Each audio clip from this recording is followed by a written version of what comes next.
Folks, welcome back. We really appreciate your patience and your perseverance over learning the AZ 900. And with all your support, we have reached to the day three of our 3 days bootcamp series on AZ 900. It's all because of your patience, and I hope the sessions are really very interesting and you are learning a lot, and it will really help you out in clearing your AZ 900 exams. So let's continue with the session and let's wrap up with the boot camp today. And I'll urge all of you to please take the sessions. And tomorrow, most probably tomorrow, we are going to conduct a quiz on AZ 900 where winners are going to get swags from Microsoft and also Azure passes worth $100. So it's a wonderful opportunity for all of you that you are going to learn and you are getting rewarded as well for learning only. So let's make learning excited. And today we have with us our speaker. So thank you very much, sir, for coming here and taking out your time from your busy schedule. Let's wrap up with the schedule, sir. Session. Thank you. Over to you.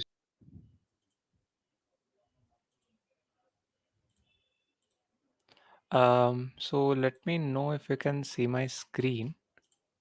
Is my screen visible? Yes, sir. Your screen is visible. Yeah, perfect.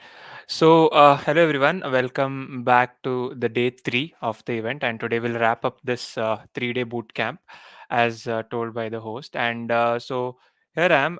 My name is Shreyan Fernandez, currently a Gold Microsoft Learn Student Ambassador, and I worked in a startup. I'm interning at KPMG India, and I am a hackathon enthusiast. I've participated in various hackathons and bagged a few accolades as well. And I'm MTA certified. And yeah, I do love writing blogs and spreading the knowledge. So you can follow my blogs on dev.to, and I have given the links down there, dev.to /Ryan1999.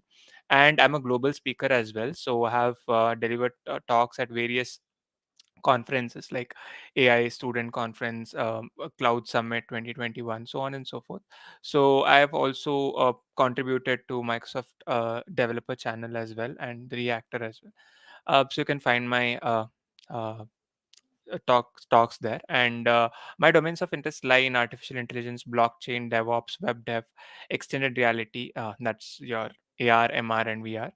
Cloud computing, which is what we are doing in this boot camp, and IoT robotics, and then the Power Platform. So you can follow me on a LinkedIn, and if you want to follow my projects that I do, the repositories that I have, you can definitely follow me on, or you can find them on github.com/Shreyan1999. So without further delay, let's begin with our, just a second. Yeah.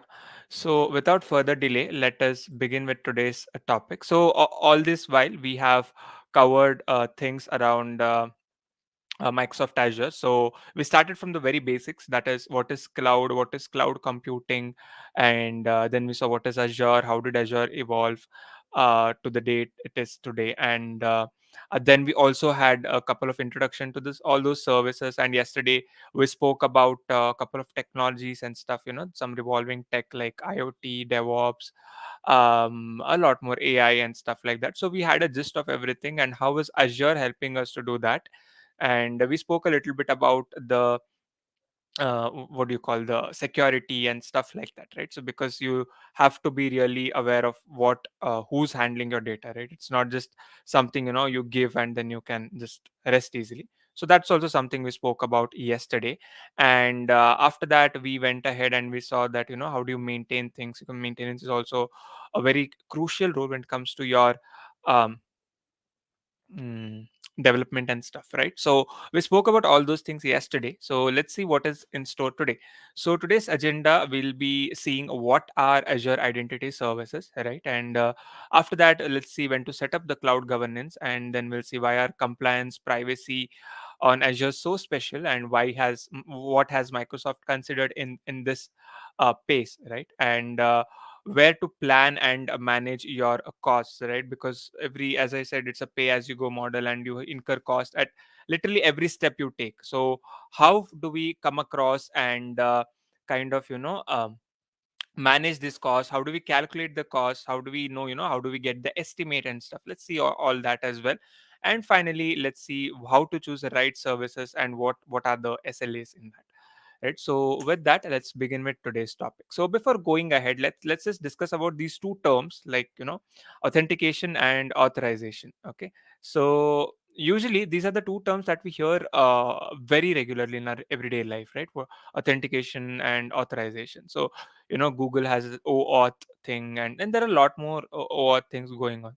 So what do you mean exactly by this term called authentication, right? Authentication is basically a process of establishing the identity of a person or service that wants to access a resource. Okay, so like, let's say you are supposed to go inside, and like, let's say you have to enter an office. Okay, let's say you are an employee at some organization, some XYZ organization, and you're supposed to enter the office space. So you must be authenticated person to enter that space. So you will have your ID card which will show, and then, hey, see, this shows that I am particularly an employee of this XYZ organization. And there'll be a person, or there'll be a machine that will tell that yes, he's the right person, and I can let them in. So one way, this is to avoid all those intruders in to enter your space, enter the organization space, right? So what does it involve then, right? It's an act of challenging a party for legitimate credentials. So basically, as I said, your ID card, right? That's what it means, and provides a basis for creating a security principle for identity and access control. So basically, it establishes whether the user is who they say they are. Like, let's say if I say I'm Shreyan, so how do you know I'm Shreyan, right? I can be like, someone else can come in my name and then say, hey, I'm Shreyan. So I have many other ways to prove it, like, my identity cards that are given by the government and various other institutions, right? So I can prove them, yes, see, I'm Shreyan, he's not, he's just lying, right? So that's what authentication talks about. So just very carefully keep this term in mind. So that is called authentication. Now let's move on to the next term, that is what is authorization. Okay, so basically, once you get that user's identity is genuine, right? So the next part you have is to okay, since I'm an employee, now let's say I'm the employee of this XYZ organization. So now what happens once I'm an employee there? So I won't be having access to everything I can. Like, it's not like my own house where I can go and, hey, I can go into the kitchen, I can go into the bedroom, I can go anywhere. No. There are a couple of places where entry is restricted, in especially the organizations, right?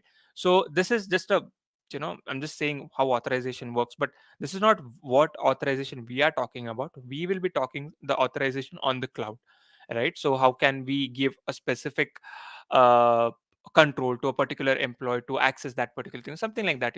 That is what authorization does here in our case, right? You, in general, I'm just saying, entries are restricted, so only authorized personnel only can enter. There's a board, like, if you go to, like, let's say McDonald's, to have something, and then you see a board right near the kitchen, only authorized personnel are allowed inside, something like that. So authorization is the process of establishing what level of access an authenticated person or service has. So keep in mind, the firstly, in the first phase, the person must be authenticated, and only then he'll be getting the authorization. Okay, so that's how these two terms are related. It specifies what data they're allowed to access and what they can do with it, right? In terms of the cloud or the application that we'll be talking about. Just to summarize that, there is a picture here. So that's the ID card provided by someone called as Tailwind Traders, and that's his authentication. Like, his name is Robin Danielson, and yes, he's authenticated now, and you can see a green tick right there. And once that is done, and then this particular guy is authorized to access the apps and resources, data, and the access level. So that's how authentication and authorizations are related. So now you might have heard this term called Active Directory, Azure Active Directory, right? It's a very common term that is used, and any services that we use has this term. Give the access using the AAD and stuff like that. And this specially works in organizational level. If you think, at a student's level, if you're just saying, and then might not be that significant, but this, it becomes very, very much significant when it goes to an authorized organizations level, right? So what is AAD then, right? What is Azure Active Directory? It's abbreviated as AAD, right? So that provides the identity services that enable the users to sign in and access both your cloud applications and cloud applications that you develop. So I'll just show you how that looks like in the portal in a while. Okay, so when you secure your identities on premises with the Active Directory, even the Microsoft doesn't monitor your sign in, right? When you connect your Active Directory with Azure AD, Microsoft can help protecting your data. Like, let's say if there is any threat you see, like we spoke about the threats yesterday in the previous session. We spoke about the threats. Now I told you we'll see how to control the threats, right? So this is one of the way in which you can do that. Okay, so you have Azure Active Directory. You can authenticate the people who want you know to access that thing. And this is a matter of fact, the Active Directory is not something very new. It was something that Microsoft introduced in Windows 2000, okay, back then, to give the main motive behind this was to give the organizations, what do you say, the ability to manage multiple on-premises infrastructure that they already had, or the components that they had, and the systems. Like basically, there were a lot of systems as well, by using a single identity. Okay, like this was something that came up before in the Windows machines. But then, as days developed and the clouds developed, right, Microsoft thought, why not give it into the cloud? So that's where the birth of Azure Active Directory came. So that's how it came into existence. Now, for example, I've stated there, right? So Azure Active Directory can detect sign in attempts from unexpected locations. Now, if you have used any sign-ins from for Gmail and stuff, so there is this thing. So it traces your IP addresses, right? Where have you logged in from, or how, what is that activity, and then it lets you know that there has been an attempt to sign into your particular Gmail and stuff like that. So that's how things work. And this is what we know from the front end, but what goes in the back end is something you can see here, right? Using the Azure Active Directory, you can do all those things. You can play around with that. Of course not Google, but I'm saying you can do that same thing with Azure. So for on-premises environments, Active Directory running on your Windows particular server, as I told you that there was this already introduced on Windows machines long back in Windows 2000. So that provides an identity and access management service that's managed by your own organization. Now you can connect this to your Azure Active Directory as well. Okay, so it is again Microsoft cloud based identity and access management service. So with this, you can control the identity accounts, but Microsoft ensures that this service is available globally. So with that, I'll just show you how that looks like. Um, Azure Active, yeah, see. So this is that logo. This is a tiny logo. Whenever you see this logo, just keep in mind that this is something pointing towards your Azure Active Directory.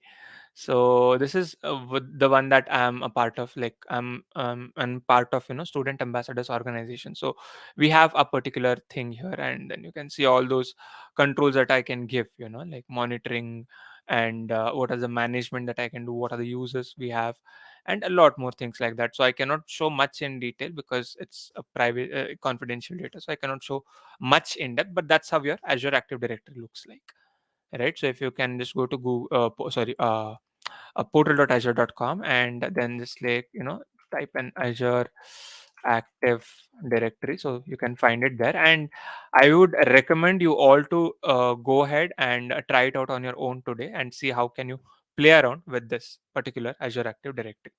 Okay, so now with that, now the next question is, who will use it, right? So who can use this Azure Active Directory? What do I use? Because yesterday when I told you about other things, the various other resources that are available, so I spoke about you can provision this, you can do that, you can do this. Now the question you might have is, what?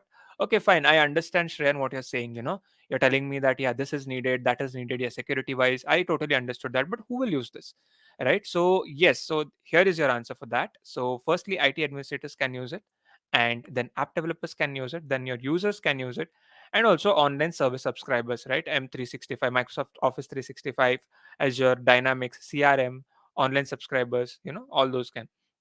And now you might ask, how can users use it, right? Users can manage their identities using this service, right?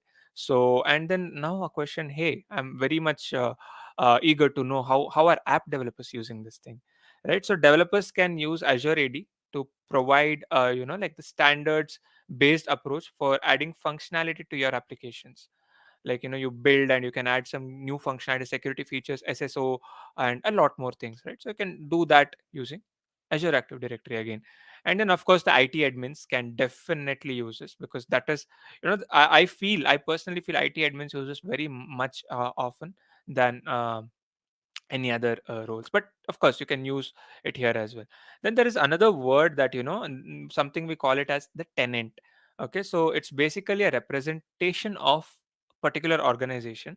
So it basically is separated from other tenants and it has its own identity. For example, to show this to you, uh, I am a part of three tenants. Like, I'm a part of student ambassadors, right? That is my main tenant. But apart from that, I have taken part in a couple of projects. Like, let's say a learn module, or let's say I was doing something else. So, we were divided into tenants. So that particular teams was supposed to be switched. But of course, the email ID remained the same. But the okay, this is asking me for a password. So let me just enter that. Okay. So it was asking, you have the same email ID, but under the same email ID. So if I just show you, uh, using the paint, okay, this, let's say this is my main email ID, right? This is that main email ID provided to me by Microsoft, or I have opened one. So what I can do now, one is your main organization, right? Whatever organization you're a part of. In my case, I am a part of student ambassador. So this is my main organization, and that's what my AD also shows. Apart from this, I can also be a part of other things, like, people can add me to different organization, but we don't call it as organization. Instead, we call it as a tenant. Okay. So this is how things work. And I was a part of two tenants under this SA organization itself. So that is that. I was trying to show you, but it is asking me to log in and do a lot of other things. So let it be, because we're running short of time, right? So, but I hope you got the point. Like, this is how your tenants work. Okay. So after that, now what services does your Azure Active Directory provide? I told you, you can do SSO, you can add that to your application, right? Lot more things I told you. So how can you do that? So what are the services that it provides? So firstly, authentication. I think by now everyone must be aware of what authentication is. That's why, that was the reason why I spoke about authentication in a separate slide, authentication and authorization both. So I guess by now you are very much familiar with that term, right? So, and then there is something called as SSO, right? So SSO is basically a single sign-on. So it enables you to remember only one username and a password, okay, to access multiple applications. Like, I can use the same, what do you say, password for my ID password for Outlook. I can use the same ID password for Teams. I can use the same one for any Microsoft service, for example, right? So I can use the same ID password. So that's a basic example, classic example for this. And then there is application management, where you can manage all your application, like, SaaS apps, SaaS. Sorry, I call it as SaaS. So all those things can be managed with that. And then there is device management as well in this. So, you can, for your PC, for example, for Windows, you have that thing, right? So you can do such device management as well using this particular service. Now I told you that your PC has a different thing, and you can connect it to that. So how do you connect? So one might ask me, hey Shane, you told me, right? So now I'm interested in your AAD service. So how do I connect? So the answer is very simple. There is something called as Azure AD Connect. So with that, you can connect your um, um, machine to your Azure Active Directory, on-premises environment to an Azure Active Directory environment. With that, the Azure Active Directory is done. So now let's move on to the next topic. That is, what is multi-factor authentication? Okay, so multi-factor authentication, it's a process where users prompted during the sign-in process for an additional form of identification. So let's say it can be anything. As we can see, we can broadly divide it into three categories. One, something the user knows. It can be his password or something, right? So that is something the user already knows. And then what, something that the user has. Now you might question, hey Shren, what can the user have, right? It can be a biometrics, it can be your a single OTP, one time password that comes up, especially when you do your credit card transactions, right? Credit card, debit card transactions, so any financial transactions. In that case, you get something called as OTP. Only once you enter that OTP, you get to go ahead from there. If that fails, then your whole transaction is failed. So something like that also can be asked here. So that comes under, that's the second category under multi factor authentication. And the next part is something, oh sorry, in the user has thing, it can only be the OTP, something the user is, right? So it can be his fingerprint scan, sorry, facial scanning, it can be his fingerprint, that's your what you call it as biometrics. So that can be as part of your authentication as well. Because if you see, like, some offices have it, they have a biometric scanning, especially the government offices around usually have this biometrics. You have to punch in the moment you enter the office, which then records your time. Apparently, once you're done with your office, you can put it and then exit the gate, something like that. And I don't know how many of you are familiar with this. Bangalore Metro has this thing. So something that the user has, another classic example. So you get these tokens when you once you go and purchase a ticket, you get these tokens. So you have to scan that over a machine, and that opens that, yes, this user is now allowed to enter this premises. And it will also have till what, let's say I have taken the ticket from A to B. So if I go till C, then definitely I have to pay my extra charges as well. This is actually implemented in most of the cases. So that is something, like an authentication, right? So with that, now we move to the next thing, that is your conditional access. What is conditional access now? So I know today there are a lot of terms, because this is something more of a theoretical thing that we are discussing today. Apart, like what we did yesterday was something different, what we're doing today is something different. So conditional access is basically a tool that your AAD uses to allow, okay, or even to deny access to resources based on your identity signals. Now you'll ask me, what are these signals, right? So these signals include who the user is, where the user is, and what the device user is requesting access from. So again, sorry. So again, the best example for this is your Google sign in, right? It also tracks your IP address, with which it says, hey, were you the same person who accessed from this IP? And are you the same person who accessed from this IP? So it also tells you the place. So if I'm in, like, let's say somewhere in Madhya Pradesh, and then I move to Bangalore, then once I log in, it'll ask you, are you the same guy who has traveled from there to there? Yeah, that is what your conditional access is.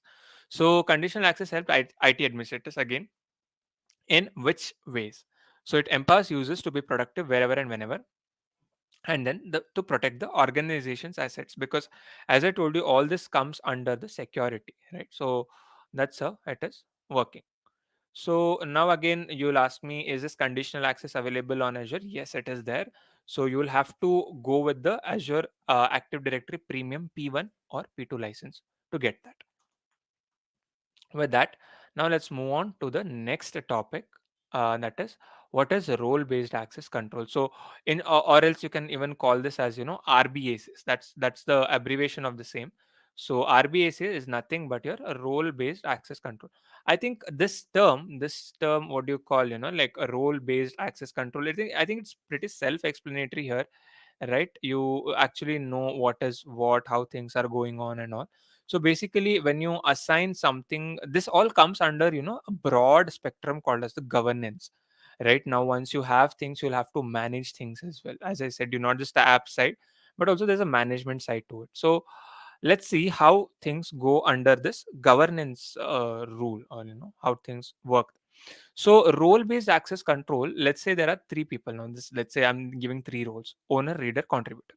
So although these words are very self explanatory, so let me just explain that to you. So when you assign the owner, like, this owner role to a particular user at the management scope, so basically what do you mean? Owner has basically the every right, right? So that user can manage everything in all subscriptions within that particular management group. If you want to recall what is this management group, I think we had discussed this on day one. So know we had discussed about management groups, and then that chart was shown. I think all of you must be remembering that. So that's the management group that I'm referring to. And when you assign the reader role to a group at the subscription scope, right, where if I'm giving him the reader role now, the members of that group can only view every resource group, but within that particular subscription. Okay, when I give the contributor role, okay, this is the other role, to an application at the resource group scope, right? Which scope we are referring to? This is very, very important. At the resource group scope, the application can manage resources of all types within that only resource group, not apart from that. Okay, so that is the thing. Now I have given out a chart here which says a scope versus the role. So management group, subscription, resource group and resource comes under your scope, and the roles have reader, resource specific, custom, contributor, and owner, and then automated processes have basically everything. So but still, this is the chart that links your role based things, right? So yeah, this is a place where you can assign your role. This is the access control panel where you can assign your role. Now let's say you gave the role. Now there is a problem, and there is something, uh, there is a chance where people can kind of accidentally delete some resources. So how do you avoid that? How do you keep a track of that? So I'll just show that to you in the portal here itself. So once you come here under your okay, these are the metrics. We had created this yesterday. So under this hub settings, you can see something called as this lock, right? So you can add a new lock. So lock name is required. Which type is it? For a read only lock? Is it for a delete? So this is basically how you lock a resource so that it won't get deleted accidentally as well, because there is a chance when you're running an organization, you can do there is a lot more mishappenings that can happen. So to avoid that, there is another feature here, that is to add the locks. Okay, so as I just showed you in this particular thing, so you can give two types of locks. One is delete. Okay, one is the read only. So delete is basically not deleting. You cannot delete that thing. Okay, so you need authorization again to do that all things. So that is that about the locks. Okay, so with that, I think yeah. So I think all of you are pretty clear till here, right? So we can. I know it's being a lot of theory today, so but please bear with me. Right. So now let's see how to organize your organization. Like Azure resources, whatever you have created with a tag. Okay, these are called the tags. So as you can see, I've given the name, and in between this is a table that shows all those things, like what are the tags that are there. So as they're applied to a virtual machine. So this is all for a particular resource.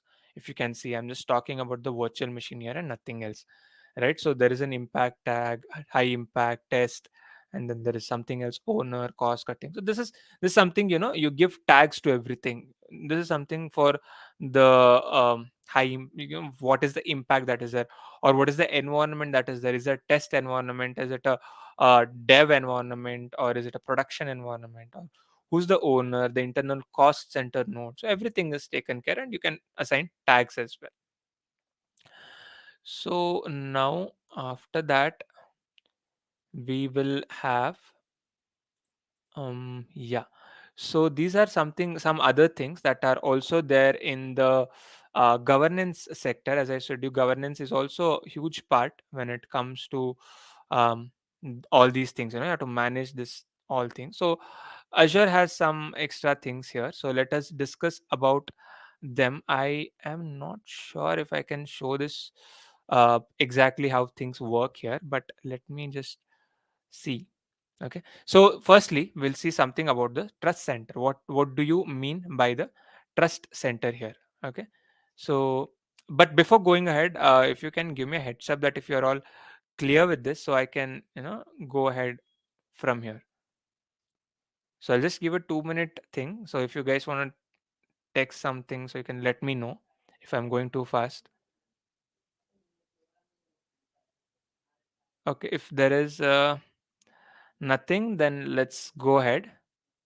Okay, I'll just go ahead because we're running short of time as well. So let's say what is the trust center. So if you go to this particular place, so let me just show you. Microsoft Trust Center, right? So cloud integrity at its finest, right? It's to India English. Hmm. So this is the trust center. Of course, this is an old picture that I'm showing you, right? This is sorry. An old picture that I'm showing you. So if this basically showcases all your Microsoft principles for maintaining your data integrity in the cloud, and how Microsoft implements all those security, privacy, compliance, and your transparency in all, not just Azure but everywhere. Okay, but all its products, cloud products and also the services. For services can be anything, right? So all those things, how can we do? So if you can see here, if we can't protect people, then we don't deserve this trust. Like, this is a uh, thing that they had. It was said by Brad Smith, the president and the chief legal officer. So the trust center basically provides an in-depth information about the security, privacy, compliance offerings and policies, features, and practices across the Microsoft cloud products. Okay, so additional resources to each topics are also given out here. Okay, so what are the commitments that they have? You control your data. So as I told you, that is the first thing. We are transparent about where data is located and how is it used. We secure the data at rest and in transit. So basically they have, when you're logging it as well as when it is with them. That's what they mean. And then they defend your data from all those cyber attacks, right? So that is how it works. And so compliance offerings, law enforcement and data requests, US national security orders report, international export controls as well. So you can go ahead and, let's say if you want to learn more about how compliance offerings are given out, so you can just click on that, and then you'll see everything here, right? So it is ISO 27001 certified as well. That's a standard certification. Even that is, it's called information security, um, ISMS page, so management standards page. It's a typical of the type of compliance information that the Microsoft provides you. Okay, there are a lot more, but this is one that I named. So you can find all these details in this page. Okay, so if you want to learn more about how is your data compliance working and stuff like that, you can definitely refer this page. Then after that, there is something called as your Azure Government. Okay, so now you'll ask me like, hey, how is it different from the government that we have? No, this is a separate instance of Microsoft Azure service. Okay, so it basically addresses the security and compliance needs of US federal agencies, okay, state and the local government. Because US is, because this is actually settled there. So Azure Government offers physical isolation from your non-US government deployments, and it provides a screened US provides screened US personnel as well. So Azure Government services handle data that is subjected to a certain government regulations and requirements. Okay, so as you can see here, it is already shown there. So federal risk authorization, and then there is something called as NIST, National Institute of Standards and Technology, and International Traffic in Arms Regulation, ITAR. Okay, and then there is DOD, that is defense of Department of Defense, and then criminal justice information service. So all these things, I know these are kind of very hard to digest at this point of time, but for the exam point of view, it is very necessary to understand all these things. So now let's talk about something that even I recently came across, something called as Azure China 21 Vianet. Okay, so what is this? You must be very intrigued when you see the term China, right? So what is this? So basically, it's a separated instance, okay, of your cloud services located in China. Okay, so Azure 21 China V 21 Vianet is an independently operated and transacted by, there is a company, it's called Shanghai Blue Cloud Technology Corporation Limited. Okay, so it is a wholly owned subsidiary of Beijing 21 Vianet Broadband Data Center. So they actually manage all these IaaS and the PaaS platforms. So that is uh, screenshot what you can see. And there are a couple of Azure products that are available in China, and Office 365, Power BI technologies, and a lot more other things are also there, but there are some restrictions on that as well. So with that, we are done with the security and compliance part. So after this, we have finally reached the last phase, okay, of this boot camp, where we discuss about the pricing. Because now, whatever I spoke so far, okay, you must have understood a lot of the parts, but still, the final final thing comes about the costing. How can you finally convince me when it comes to cost? Yeah, Shreyan, I heard all your things. Now I'm pretty much convinced, but finally there is this one point where you can convince me on costing. how transparent are things when it comes to costing. Okay, so firstly, yes, there are a couple of calculators around this. So firstly, we'll discuss about something called as the TCO, so total cost of ownership calculator. How it works? Okay, there is a pipeline that I've shown you on the top. So firstly, you define your workloads. Okay, then you adjust your assumptions because you're not sure, right? When you're deploying something, you're not sure what is the resource that you need, right? You don't know those things. So how do we do that? You adjust some assumptions and then you view your report at the end. So let me just show this to you practically. I'll just close this. This is your TCO, okay? That is total cost of ownership calculator. So this is, again, as I told you, it helps you estimate the cost savings of your operating your particular solution on Azure over time instead of in your on-premises data center. So basically, how does it work on Azure? And you can add your workload here, right? See, and what are the workloads you need, networking, how many GB of net, what is the thing, enter the amount of things, and then you can go to the next one, and then so on and so forth. What is the GPU need? Okay, do you need K80 or do you need M60? Windows server is needed, procs. What is how many servers do you need? And do you want to operate and operating system license? If you are not sure what is that, hover over this and it will show you what is that. And then physical servers, or do you want the virtual machines, right? Which operating system do you need, Windows or Linux? Again, web app, or what is the thing? Define your workloads very precisely here, right? And if you're not satisfied with one, if you need multiple database, then this clone here, and then you can say this is a database I need. You can name this like something like this, something in this sort. You can do all these things. So this is how you calculate your workload. And then finally, once you're done with this, then you can adjust your assumptions, as I told you, like electricity price kilowatt per hour, hourly pay rate for IT administration, so on and so forth. Finally, you'll get a pie chart of everything, what is your report that finally is being generated, right?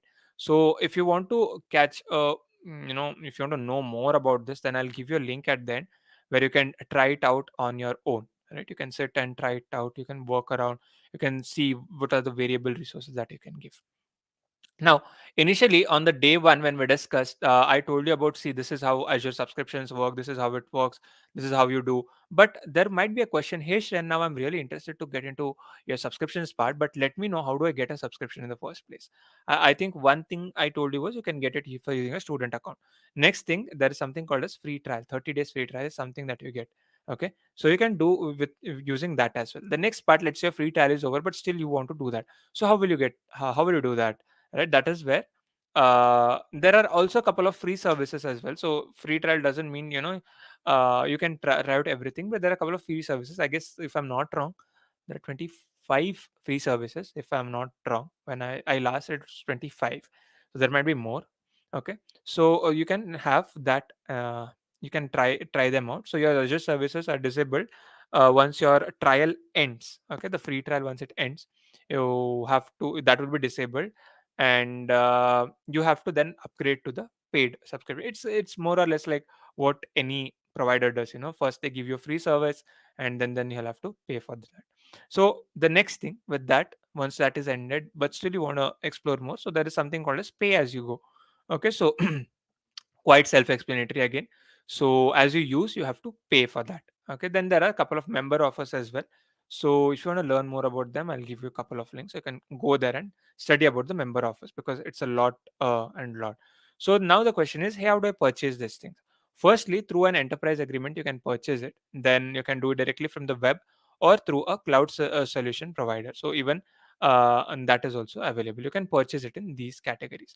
So what factors affect your cost? Now, your resource types are one thing, then your usage meters, how are you using that thing, and then your how much, like for example, if I say about the APIs, we discuss about functions app, right? So how many calls is it making? So based on that, you'll be charged.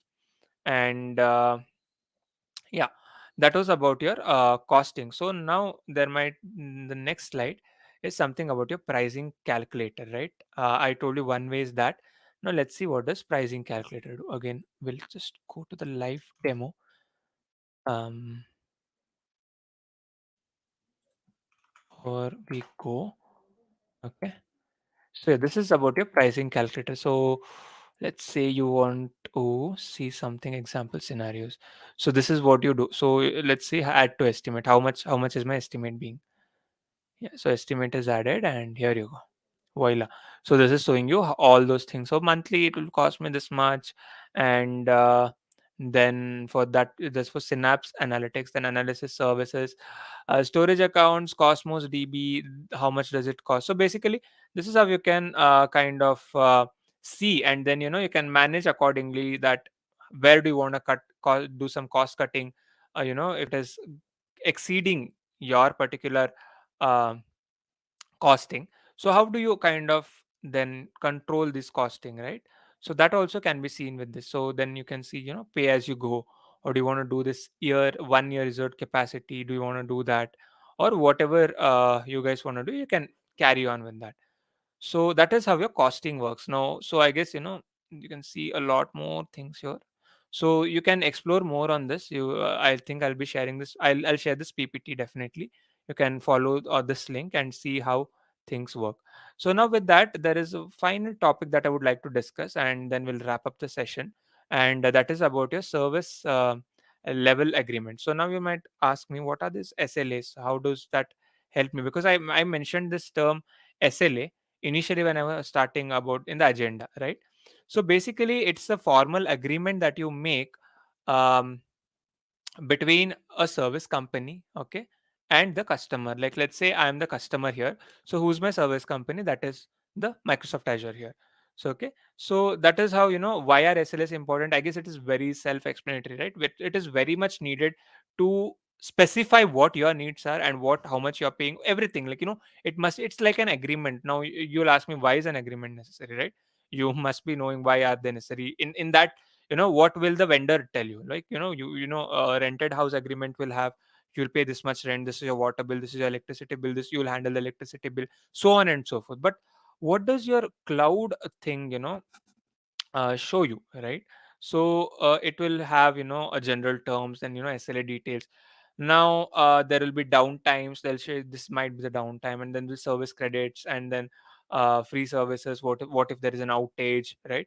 How can you request service credit from Microsoft, so on and so forth. So you can define your own application SLA, and then what are the business impact it has. So you can, it's a huge thing. So you can definitely explore a little more about this once you understand, once you go through the portal. Then there will be a couple of SLAs that are predefined there, right? So that is one thing. So then there is something called as the service life cycle, okay? So service life cycle basically defines how every Azure service is released for public use, right? So there will be something called as preview services. I think I can show you one preview service. I'm not sure if it is still in preview, but let me just see. There'll be a small preview thing written on the top. Okay, that's how preview services work. So that basically means it is still under preview, and then it is not yet finalized. Even initially, when Microsoft came, Azure came, that was the whole Azure was itself in preview. Let me just check if I can find a preview service. Uh, there was one under blockchain that was under preview. It's now taken out. So basically, your preview service will have something like small preview written on the top. So that basically means that particular thing, right? That is under preview. So now let's say you saw everything, and now let's say you have some feedback to give. Okay, you want to give Microsoft a feedback. Hey, I thought this will be there. So that is very simple. How do you send your feedback to Microsoft? And which I urge every user to do, because of course Microsoft can improve on their features once the users give their feedback, right? So to do that, it is very simple. You can go here, you can just say some random feedback. You can type in here, and then Microsoft can email you about your feedback if you want to do that. Then once you type in something here, you can just give a feedback here, right? So that's how you provide your feedback to Microsoft. So I hope this particular session has also been kind of helpful for you to understand a little more on Microsoft Azure, how things work on Microsoft's end. right? So now you might ask me, okay, you told a lot about Azure. Now I'm kind of confused where to go next from here. So that the answer is very simple. So you can head on to Microsoft Azure. You can just start experimenting around all these things that I just spoke. Okay, and you can learn all the explore options, because Microsoft Azure itself gives you a couple of things. So like, let's say you don't know what is Azure Data Box, click on Learn More. Okay, there's a small Learn More option here. It will show you what is that. And some have something called as MS Learn, right? So if you click on that, it will redirect you to this thing where you can learn about, like, let's say Azure Data Lake Storage. What is that? How it works? How it works? There'll be a couple of exercises here. You can learn with that. Right? That is one place. So again, the platform is Microsoft Learn. There will be a Learn TV platform, a Learn TV written there as well, where you can find a lot of video recordings. So that is here, Learn TV, right? Learn live, ask the expert, hello world, so on and so forth. Like, let's see what is here. There are already these many episodes, so you can just see what episodes. See, this is something, build a bot with Q&A maker and Azure bot service. So they have a recording of about an hour. So within an hour, they'll show you practically how to do it as well. So if you want, you can refer to such things. So all these are usually hosted with in association with Reactor, or there's a channel on YouTube called Microsoft Developer. So you can follow all those channels where Microsoft experts come and give out their experience, and then they introduce you to new topics. So you can learn a lot from there as well.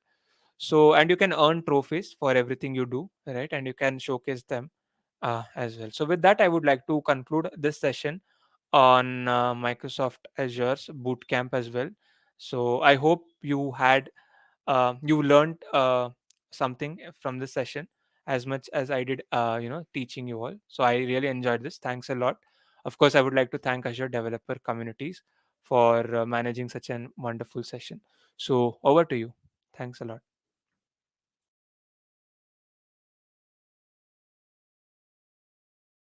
So thank you very much, sir, for coming here and delivering such a knowledgeable session and giving your precious time. We have a question from Arun that I missed your previous live stream where you were giving Azure Pass. Is there any upcoming Azure Pass giveaway? So yes, we are having a Azure Pass giveaway. First of all, I would like to tell that we are soon going to conduct a quiz on AZ 900 where the participants are going to get Microsoft merchandise swags. And about the quiz, you all will be notified through the mails. You all will be receiving the mails, and 20 will be getting Microsoft Azure swags, and also we'll be giveaway 50 Azure passes, both $100 each. So you guys can, let me give you the Discord link. Give me a second. Yeah, so you all can see the Discord link. It's floating on the bottom of your screen. So you all can just click and join our Discord server where you can get to know about other upcoming boot camps and all that stuff. And you'll also be able to, you can also join us at our LinkedIn. We are continuously posting about each and everything there. And we are soon going to conduct the quizzes as well as give away the Azure passes and all the things. So nothing to worry about. Just join the Discord. We'll post the things and updates about quiz. What are the giveaways? What are the things we are going to plan? So if there are no doubts, we are good to wrap up with the session. Are there any doubts from your side, guys? I think there are no doubts. So let's wrap up with the session. No issues. Thank you, Shreyan sir, for coming here and taking time out of your busy schedule and delivering such a knowledgeable session. And thank you everyone for being such a lovely audience. See you all in the next boot camp. Till then, good night. Stay safe. Bye bye.